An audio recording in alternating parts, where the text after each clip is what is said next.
चिमनगंज मंडी थाना क्षेत्र के नागेश्वर धाम कॉलोनी में रहने वाले राघवेंद्र द्विवेदी के घर से कोई अज्ञात बदमाश अलमारी और पेटी का ताला खोलकर लाखों रुपए के सोने के जेवरात चुरा कर ले गया था।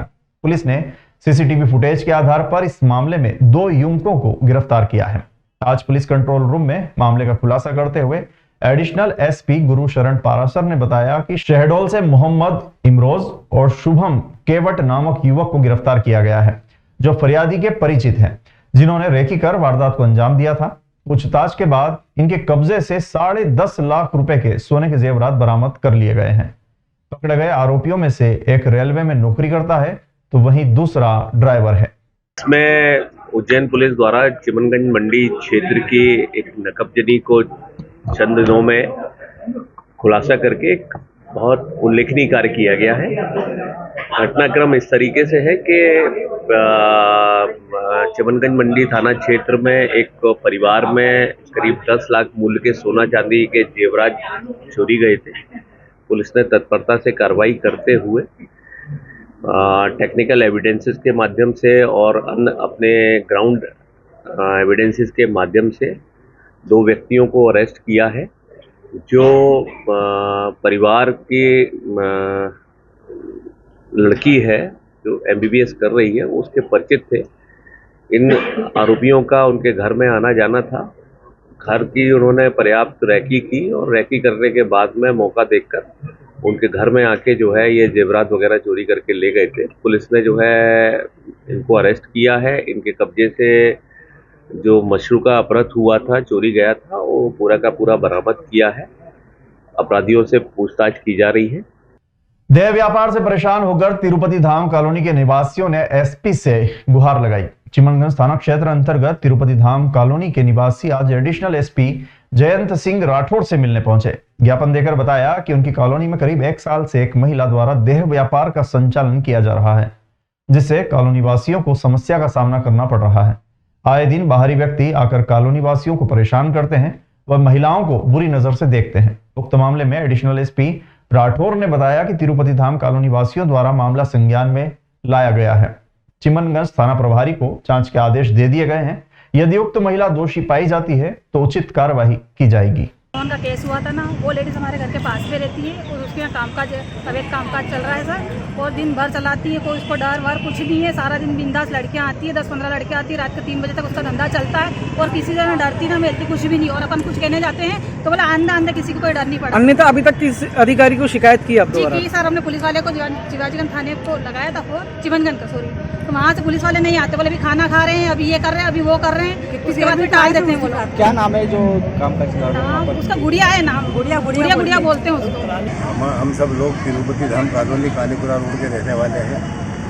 वहाँ पे भी कुछ दिन पहले झगड़ा हुआ था, जिसमें गाड़ी हटाने के पीछे, तो इसमें झगड़ा होने के बाद में वहाँ पे कोई एक देह व्यापार करती है, पास में ऐसा मालूम पड़ा था बाद में।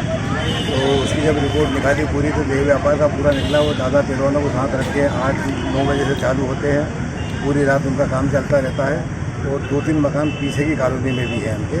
भाट पछलाना थाना क्षेत्र अंतर्गत ग्राम अजड़वादा निवासी राधाबाई छतर सिंह राजपूत एवं जतनबाई पति बापू लाल चौधरी की कृषि भूमि पर जाने वाले शासकीय मार्ग पर गांव की ही अनीताबाई पति स्वर्गीय गोविंद जाति नायक के द्वारा शासकीय भूमि पर बने आम रास्ते पर अवैध रूप से कब्जा कर शिकायतकर्ता महिलाओं को रास्ते से निकलते समय अश्लील गाली गलौज करने के साथ ही जातिगत टिप्पणी की गई और मारपीट की घटना को भी अंजाम दिया गया। विगत 1 नवंबर को राधाबाई अपने खेत पर लहसुन की बुआई करने जा रही थी। इसी दौरान उक्त अनीताबाई द्वारा गाली गलौज करते हुए दराता लेकर मारने के लिए दौड़ी।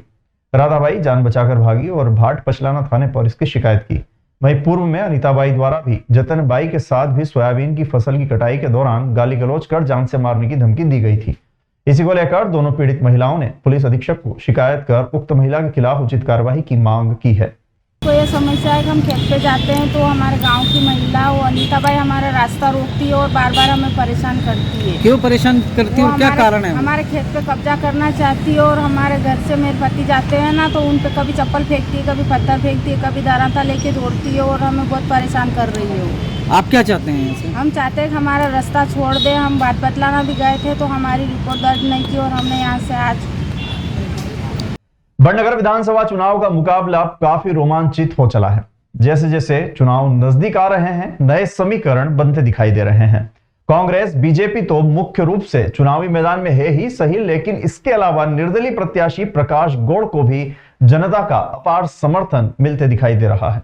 आपको बता दें कि प्रकाश गौड़ द्वारा आज सैकड़ों की संख्या में कार्यकर्ताओं के साथ चुनावी जनसंपर्क किया गया, जिसमें ग्राम जस्सखेड़ी, माधोपुर, बलोदा, आरसी, रूणीजा, नौगांव, खेड़ावदा, गजनीखेड़ी आदि समस्त गांव शामिल हैं। 2 निर्दलीय प्रत्याशी सहित 4 मैदान में है, लेकिन निर्दलीय में प्रकाश गौड़ भारी प्रत्याशी नजर आ रहे हैं। अब यह तो मतदाता ही तय करेंगे कि कैसे विधानसभा भेजना है, लेकिन निर्दलीय प्रत्याशियों के मैदान में उतरने से भाजपा और कांग्रेस दोनों की मुसीबतें बढ़ गई है और धड़कनें भी तेज हो चुकी है।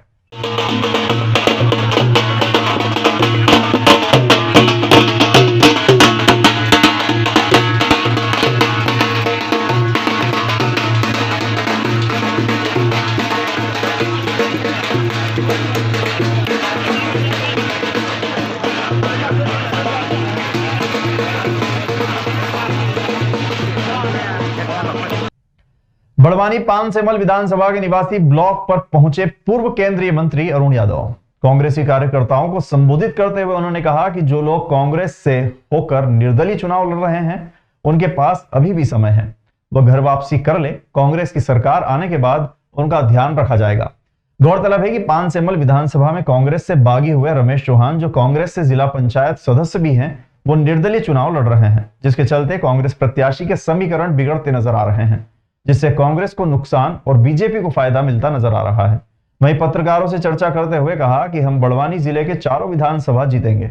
वहीं मध्य प्रदेश में सरकार 2/3 बहुमत से बनाई जाएगी। कमलनाथ जी के नेतृत्व में एक मजबूत सरकार बनाएंगे। आदिवासी, दलित, सबका विकास करने वाली सरकार बनाएंगे। नरोत्तम मिश्रा के कमलनाथ को लेकर भ्रष्टाचार वाले बयान पर पलटवार करते हुए उन्होंने कहा कि यह तो ऐसा हुआ कि उल्टा चोर कोतवाल को डांटे।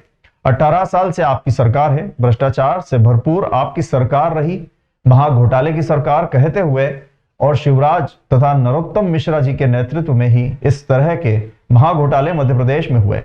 वहीं पूर्व केंद्रीय मंत्री रविशंकर पर भी पलटवार करते हुए उन्होंने कहा कि उन्होंने ठेका लिया हुआ है भगवान राम का, ठेकेदार बनने की कोशिश न करें, भगवान श्री राम सबके हैं। विधानसभा की हमारी अधिकृत प्रत्याशी विधायक बुआ चंद्रवा किरारी जी का आज हमने कार्यालय का उद्घाटन किया है और मुझे पूर्ण विश्वास है कि पानसेमल की जनता ने 18 में बुआ जी को प्रचंड बहुमत से जिताकर भोपाल भेजा था। उसी प्रकार 23 के विधानसभा चुनाव में भी कांग्रेस पार्टी के प्रत्याशी बुआ जी यहाँ से प्रचंड बहुमत से जीतेंगी। हम बड़वानी जिले की 4 सीटें जीतेंगे। मध्य प्रदेश में कांग्रेस की सरकार 2/3 बहुमत से बनाएंगे।